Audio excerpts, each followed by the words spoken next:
बिस्मिल्लाहिर्रहमानिर्रहीम अस्सलाम वालेकुम वरहमतुल्लाहि वबरकातुहू। वेलकम टू द फूड झटपट। आज मैं आपके साथ शेयर करूंगी रेस्टोरेंट और ढाबे से भी अच्छी रेसिपी जिसका नाम है दाल माश और चने की दाल। बहुत आसान रेसिपी है, झटपट तैयार हो जाएगी। चलिए रेसिपी स्टार्ट करते हैं। चने की दाल ली है और उसको भिगो दिया है 2 घंटे के लिए। मैंने 1 kg चने की दाल ली थी और माश की दाल मैंने ½ kg ली है।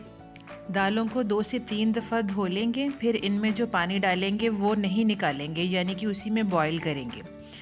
पानी हमने दालों में इतना डालना है कि थोड़ा सा ही ऊपर हो, 1 इंच के करीब। दोनों दालें मुख्तलिफ टाइम में गलती हैं। चना की दाल तकरीबन आधा घंटा लेती है। माश की दाल तकरीबन 5 मिनट में गल जाएगी क्योंकि उसको 2 घंटे पहले भिगोया होगा। जैसे ही दालों पे बॉयल आए, ऊपर झाग आ जाती है, इसको लाजमी निकाल लेना चाहिए। माश की दाल खड़े खड़े ही रेडी हो जाती है। हमने 90% इसको गलाना है, हमने कंप्लीट नहीं कुक करना, ये बात लाजमी याद रखें। ढाबों में, रेस्टोरेंट में दालों को पहले अलग से गला लेते हैं क्योंकि दोनों दालें जो हैं वो डिफरेंट टाइम में गलती हैं, इसलिए इकट्ठी कभी नहीं डालनी चाहिए, वरना एक दाल जो होती है वो लेस छोड़ देती है, जिससे जायका बहुत बदमज़ा हो जाता है।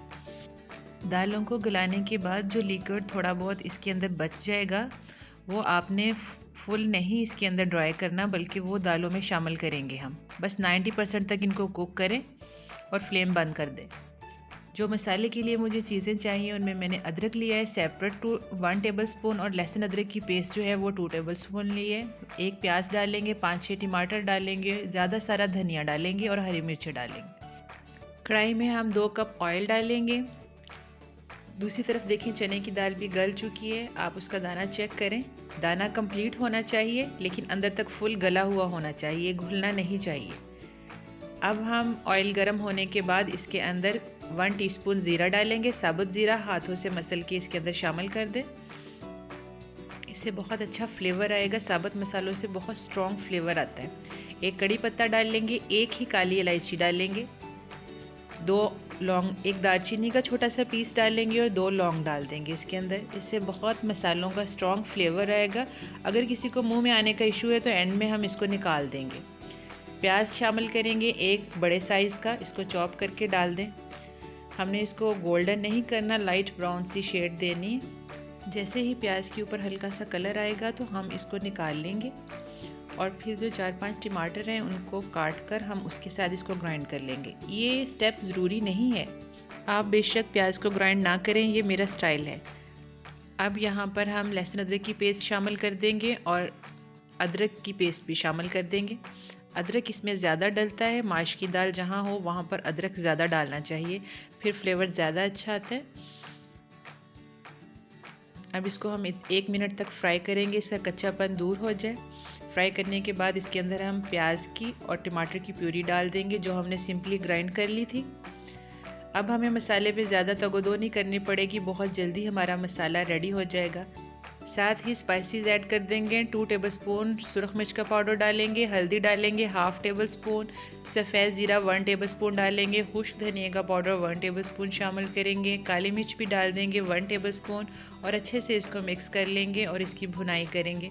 जब टमाटर का पानी ड्राई हो जाए और ऑयल सेपरेट हो जाए, तब हम फ्लेवर को इन्हेंस करने के लिए इसमें अचार डालेंगे, थोड़ा सा मसाला, चिली फ्लेक्स डालेंगे, चाट मसाला डालेंगे, साथ ही गरम मसाला शामिल कर देंगे और 2 मिनट तक इसकी भुनाई करेंगे। लीजिए, ये अब एंडिंग हो रही है। हमने दालें जो बॉईल की थी वो इसके अंदर शामिल कर देंगे।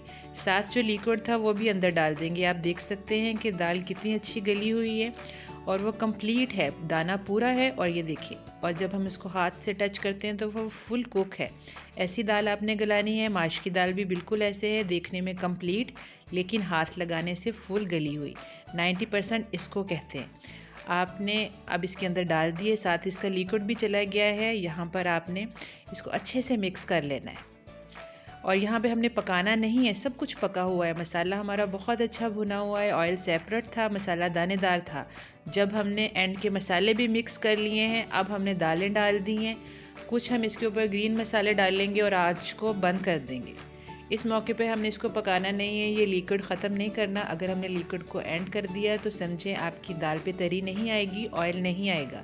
जैसा ढाबे के ऊपर आता है, जैसे हम ढाबे का स्टाइल पसंद करते हैं, वो नहीं आएगा अगर आप इसके अंदर लिक्विड ड्राई कर देंगे। जो लिक्विड है वो रहना चाहिए। 1 मिनट जब हम दम लगाएंगे दालें डाल के तो देखें तमाम ऑयल ऊपर आ गया है, जैसा ढाबे की दाल पर, रेस्टोरेंट की दालों पर होता है।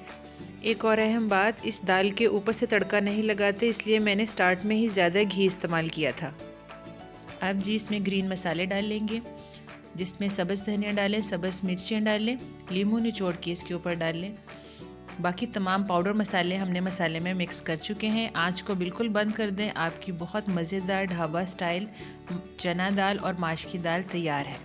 मैं इस दाल को ढाबे से भी अच्छी दाल इसलिए कहती हूँ क्योंकि ढाबे और रेस्टोरेंट का नाम सुनते ही हम कहते हैं कि ये तो बहुत मज़े की और टेस्टी होगी, लेकिन हम जब घर में कोई भी चीज़ बनाते हैं तो वो ज़्यादा बेस्ट होती है, क्योंकि हम ख़ुद सफाई से और प्यार से अपने प्यारों के लिए बनाते हैं, तो फिर इसका कोई मोल नहीं है। रेसिपी अच्छी लगे तो फैमिली और फ्रेंड्स में शेयर कर दिया करें। चैनल पर नए हैं तो इसको सब्सक्राइब कर दें। अल्लाह हाफिज़। Thanks for watching.